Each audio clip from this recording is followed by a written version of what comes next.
Hello and welcome back to the Trotu Weeklies. It's your host, Trostau, here for issue number 2 of the news. Starting as usual, we have the Mechanicus segment. Major Mole was removed from the Adeptus Mechanicus due to inactivity under provisions of Exilement Policies Article 2.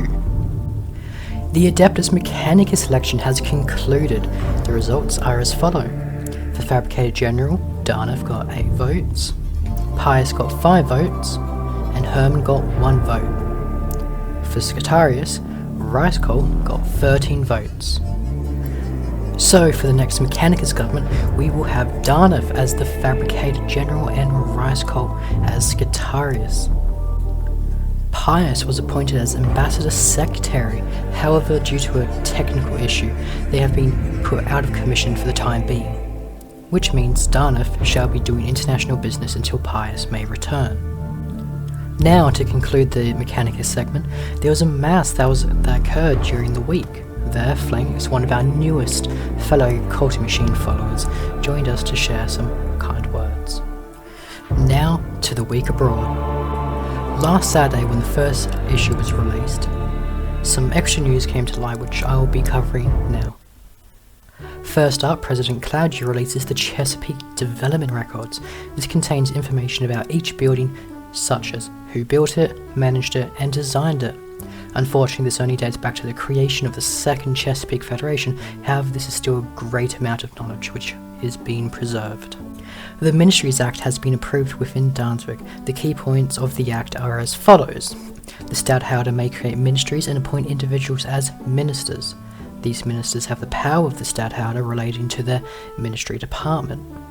Ministries do not have to be filled. If they are not occupied, then the Stadtholder regains the responsibilities of said ministry.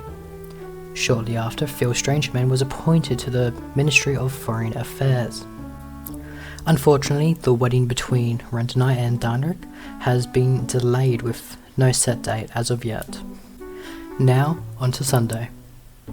The Fourth Treaty of Britannia has been signed and the terms have been released. Firstly, Danzig and Rick Unity undergo a non-aggression pact. Rick Unity shall also pay Danzig a sum of 50 netherite ingots. There are also other terms and some notable map changes. However, you'll have to go to the document which is linked down below in the description, along with other documents of note. J-Smiles announces the horse races for the Trotu Olympics. This will occur on Saturday and will be covered later in the episode. Late in the day, due to Trostau's title of Cavern King, they had to duel both J-Smiles and Claudio. Jay put their pinky on the line, in which they would lose it if they lost the battle. After a tight fight, Trostau came out on top and J-Smiles did indeed lose their finger. Claudio did not put anything up per Trostau's request. However, during the fighting, Trostau beat Claudio up so much that their arm fell off and had to be replaced by a robotic one made by Chesapeake Technology. Vita Mortem releases the 4th issue of the Araucanian Journal. Feel free to pause to read it on screen now. There was a bogey detected in Luftstad within Chesapeake's restricted airspace. Claudio requested the help of Fusion and Trostau to take down the bogey, to which they complied. Later, the bogey, known as Nor, crashed straight into a tree after an air chase. There were no survivors in the crash.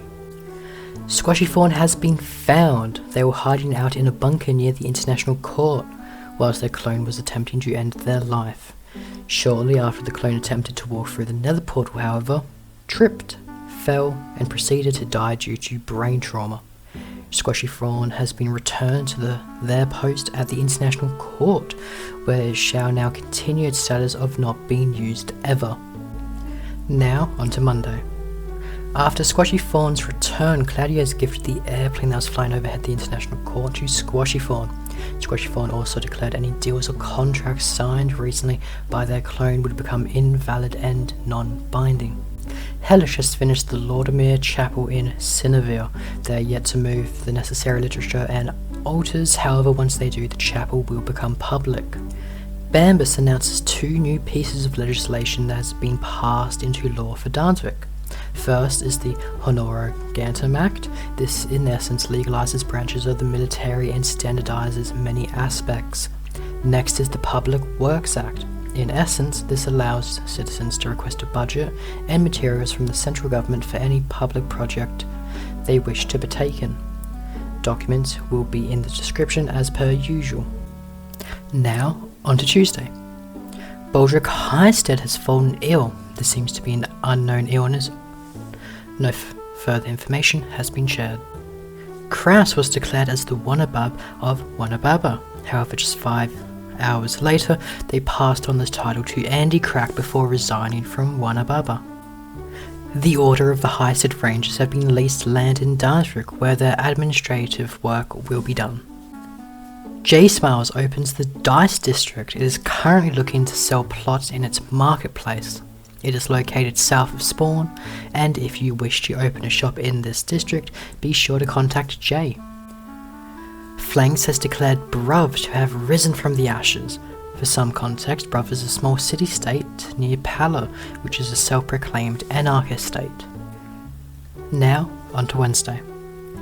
Lucky Shark has released the Climax Agreement. In short, Occitania and the Kingdom of Tasserenda cease hostilities which have been carried on since the Great War.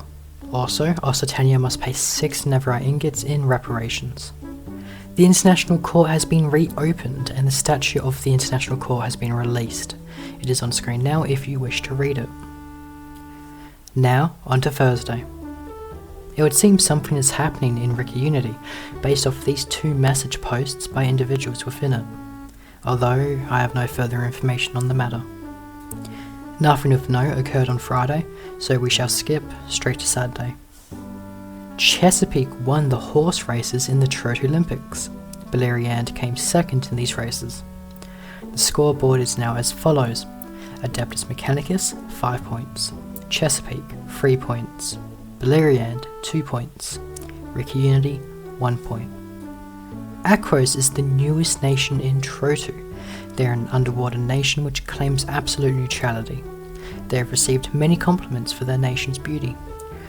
Renegade Reefer won the citizen seat election for Chesapeake. Now, with the publication of this issue of the Trotu Weekly, I'm proud to announce my non-profit media company.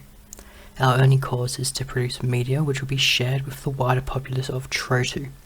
There will be more details and a link to the Discord server in a well-written message soon.